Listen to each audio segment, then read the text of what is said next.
Great Zimbabwe was a medieval city in southeastern Africa, modern-day Zimbabwe, that flourished from roughly 1100 to 1450 CE. It was the capital of a powerful Shona state, and represents the largest stone structure in sub-Saharan Africa outside of Egypt.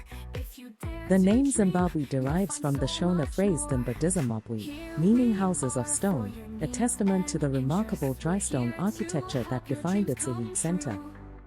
Unlike Axum, which was a mercantile empire connected to the Mediterranean and Red Sea, Great Zimbabwe was oriented toward the Indian Ocean trade network and developed a distinct form of political and economic organization based on cattle, gold, and strategic control of regional trade routes.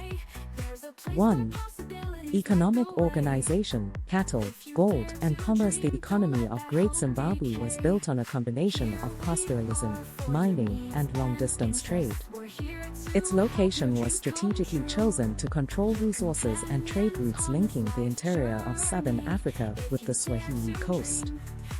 Cattle as wealth. Cattle were the foundation of the economy and the primary measure of wealth. The vast grazing lands surrounding the city supported large herds. Cattle served multiple functions. Status: the number of cattle a person owned directly correlated with their social standing. Bride wealth. Rura. Cattle were used in marriage transactions, creating social bonds between families and lineages. Subsistence. Beef, milk, and hides provided essential sustenance. Gold and ivory. Great Zimbabwe controlled the goldfields of the Zimbabwe Plateau. Gold was not used as currency locally until later periods, but was a crucial export commodity. The city also served as a collection point for ivory, animal hides, and copper, which were traded to the coast.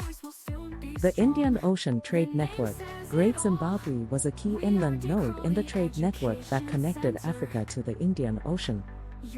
Merchants, likely Swahili or Arab, from coastal cities such as Sofala, in modern-day Mozambique, traded imports, glass beads from India and Persia, Chinese celadon porcelain, cotton textiles, and Arabian pottery. Exports: gold, ivory, and slaves. Archaeological excavations have revealed thousands of imported glass beads and fragments of Chinese pottery within the stone enclosures, confirming the city's integration into this global system.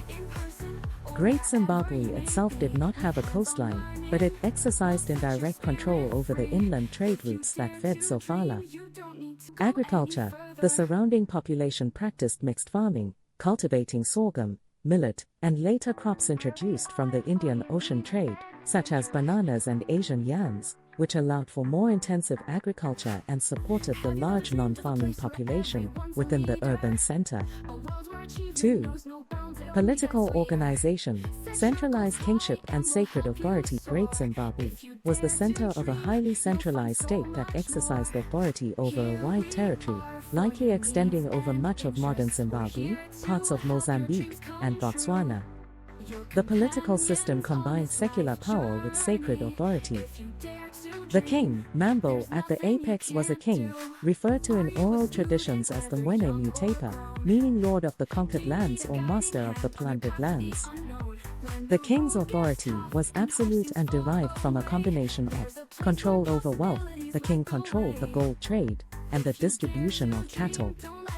Sacred power. The king was considered semi-divine, acting as an intermediary between the ancestors and the living.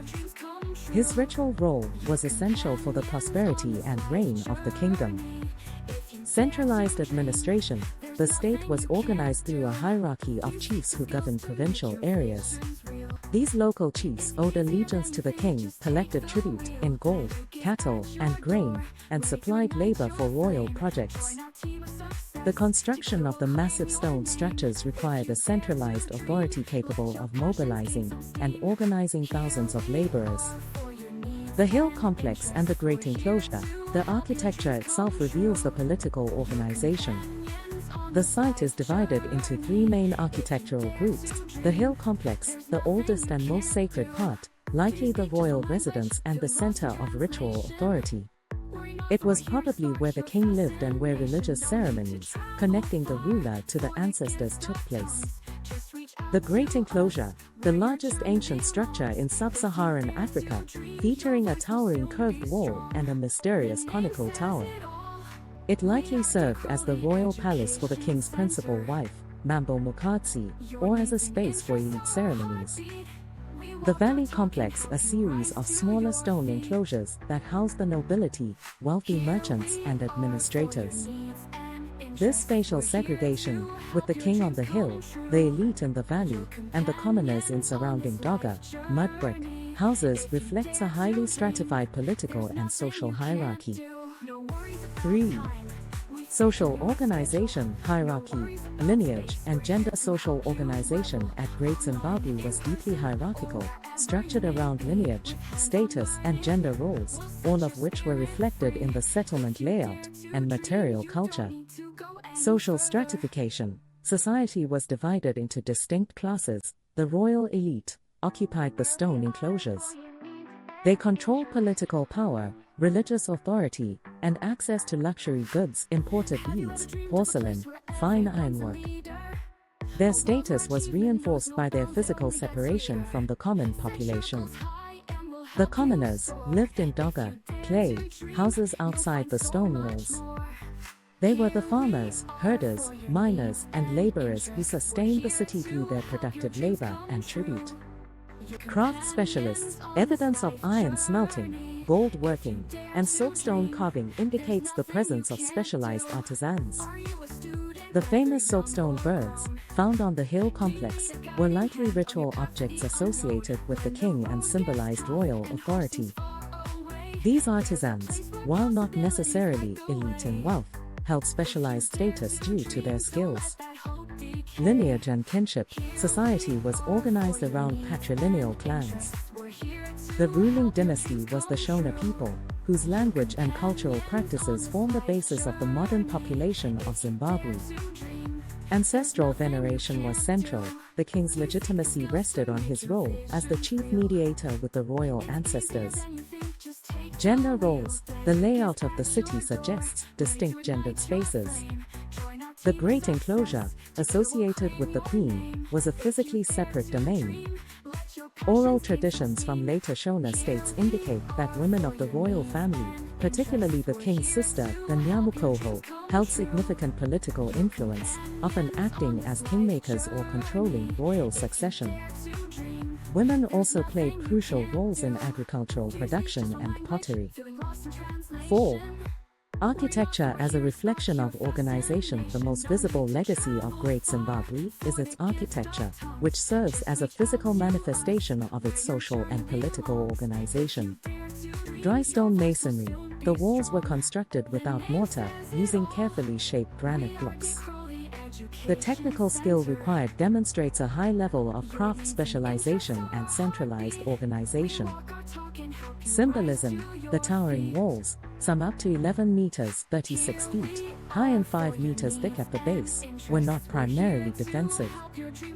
They served as symbols of royal prestige and exclusivity. The labor invested in their construction was a demonstration of the king's ability to mobilize resources and control his subjects. Spatial hierarchy. The separation of the sacred hill complex, the elite Great Enclosure, and the commoner valley physically reinforced the social hierarchy. Access to the stone buildings was restricted, creating a visible distinction between the ruling class and the ruled. 5. Decline, resource exhaustion and successor states. Great Zimbabwe was abandoned in the mid-15th century.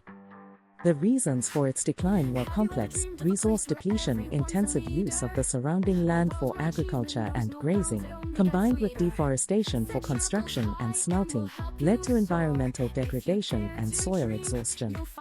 Gold exhaustion. The alluvial gold deposits in the immediate area became depleted, undermining the economic foundation of the city. Political succession. Following the decline of Great Zimbabwe, political power shifted northward. The Mutapa Empire, or Mwene Mutapa, emerged in the northern Zambezi Valley, controlling the gold trade routes to the Swahili coast. Another successor state, the Rosary Empire, later emerged in the south, claiming the cultural and architectural legacy of Great Zimbabwe. In summary, Great Zimbabwe was not just a political capital, it represented an indigenous African achievement.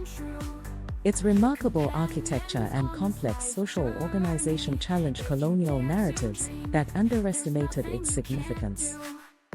Great Zimbabwe illustrates that Africa has rich histories and achievements.